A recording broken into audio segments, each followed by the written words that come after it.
एक लोक कथा के अनुसार पुराने समय में गुरु अपने शिष्य के साथ यात्रा कर रहे थे। यात्रा के दौरान उन्हें पहाड़ियां पार करनी थीं। रास्ते में गहरी खाई भी थी। अचानक शिष्य का पैर फिसला और वह खाई की ओर गिरने लगा। तभी उसने एक बांस को पकड़ लिया। शिष्य के वजन की वजह से बांस धनुष की तरह मुड़ गया था, लेकिन बांस टूटा नहीं। लटके हुए शिष्य को बचाने के लिए गुरु प्रयास कर रहे थे। किसी तरह गुरु ने शिष्य का हाथ पकड़कर उसे बाहर निकाल लिया। बाहर निकलने के बाद गुरु और शिष्य अपने रास्ते पर आगे बढ़ गए। गुरु ने शिष्य से कहा कि क्या तुमने वह बात सुनी जो बांस ने कही थी?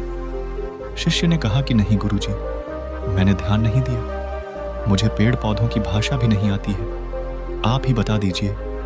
बांस ने जो कहा था। गुरु ने कहा कि बांस ने हमें सुखी जीवन का एक महत्वपूर्ण सूत्र बताया है। जब तुम खाई में गिर रहे थे तब बांस ने तुम्हें बचाया। वह मुड़ गया था लेकिन टूटा नहीं।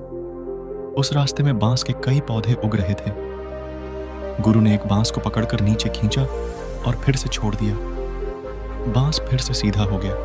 गुरु ने शिष्य से कहा कि हमें बांस का यही लचीलापन अपने स्वभाव में भी उतारना चाहिए। जब तेज हवा चलती है, आंधी तूफान आते हैं, तो बांस विनम्र होकर पूरा झुक जाता है और तेज हवा में भी उखड़ता नहीं है।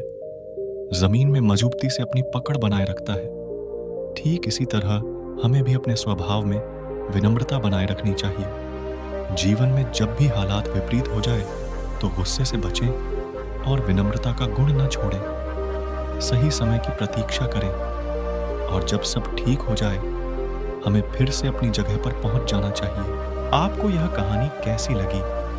कमेंट में लिखें और ऐसी ही मजेदार और मोटिवेशनल कहानी सुनने के लिए चैनल सब्सक्राइब करें।